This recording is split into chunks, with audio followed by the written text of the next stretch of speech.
Hello everybody and welcome into another LOP gaming video, or LOP gaming. Today we're going to be talking about 5 things that I think are fun to do after you beat Tears of the Kingdom's main story quest. So none of these will be main quests, they'll all be side quests or side adventures. And I tried to make sure that they're at least decently unique, and some people will find some new stuff on this video. So, thank you guys for coming in. Please like and, if possible, subscribe. This is a new channel. This is just my 3rd video, so I could really use it to help me grow and maybe become successful. Let's get started. Okay, so number 5 is boss rematches in the depths. So, after you complete the first 4 main dungeons, you can fight the bosses of each one in the depths as a rematch. Usually they have a little bit more health and they deal a little bit more damage, so they're a little souped up to help it be a bit more challenging. And this time around, if you defeat them, you usually get a little trophy of sorts that you can fuse to your weapons, like Colgera drops Colgera's jaw, Gibdo Queen drops Gibdo wing.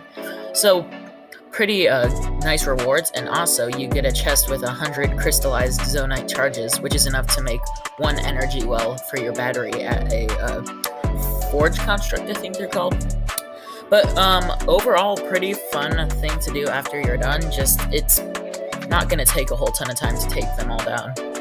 Number 4 is the Monster Control Crew side quests. So there are about 3 Monster Control crews that are patrolling through Hyrule, and you will often find them going towards enemy camps. And if you talk to them, they'll ask you to join you, and you can join them in their battle against the monsters. They're often pretty fun side quests. The rewards aren't anything insane. It's usually just some food and some materials, but it's still it's mainly for the experience. It's a fun side quest where you get a bunch of soldiers on your side to take on a bunch of bokoblins, moblins, lizaflos.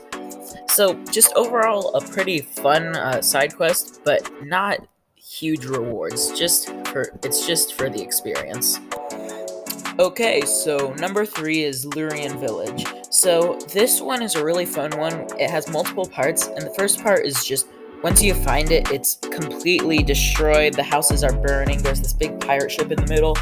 And the first part is clearing out all the monsters that have occupied it. The game calls them pirates, but they're really just bokoblins and lizalfos. And you kill all of them. They all share the same health bar. And then after that, restorations for the village will start to happen, but they need some help. And then it's a fetch quest, which I don't love, but whatever, adds some bulk to the side quest, where you need to bring them some logs and some rice to build the houses again. And then your reward is probably one of the best rewards for any of these. It gives you an entire village, new shops and everything. It's a really substantial reward, and it's pretty good for all the work that you did to get to it. So a really cool and fun side quest, one of the bigger ones on this list. Number 2 is the Floating Coliseum.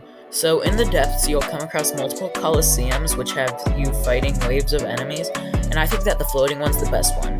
In this one, you fight waves of Lynels, so the rewards that you get from defeating the Lynels is really good. Their horns are very strong fused materials. And then the reward from defeating the 5th wave, which is a armored silver Lynel, is the Majora's Mask, which makes most enemies not attack you, just come up and look at you, and that can help you get the jump on them and get sneak strikes in. So overall, a really fun side quest, a really fun thing to do after you've beaten the game.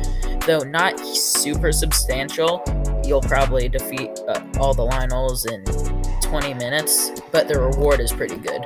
So pretty fun thing to do after you've beaten all the main quests.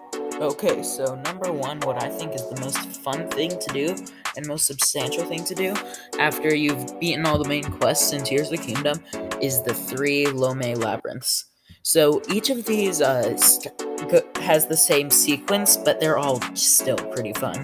So first you go on the surface, and you've got to navigate the maze by following a trail of materials that the person who was searching through it has left behind. A researcher has done this before you, and you're following their trail.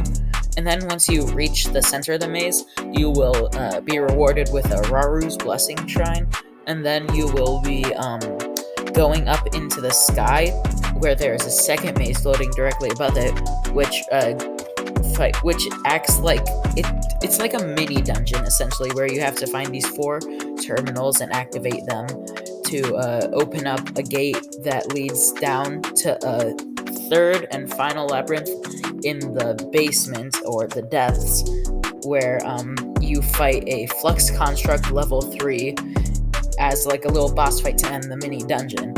And each one gives you a piece of the Phantom Ganon armor, which helps you get the most powerful weapon in the game, the Moldugo weapon, which deals, I think, 800 damage or something insane like that. So its reward is amazing, it's really fun to do, and it's pretty long, pretty substantial. So that's why I think this deserves the #1 spot on this list. Thank you guys so much for tuning in, and if you could like and subscribe, that would be extremely helpful. I'm a brand new channel. This is my 3rd video, and I could really use any help so I can hopefully become a bit more of a successful channel. Shout out to Gamer Pillar and IGN for the gameplay footage. Really useful. They're good walkthroughs. Their videos are good for walkthroughs, so be sure to check them out if you can't figure something out. Alright, thank you guys so much, and I'll see you next time on LOP Gaming.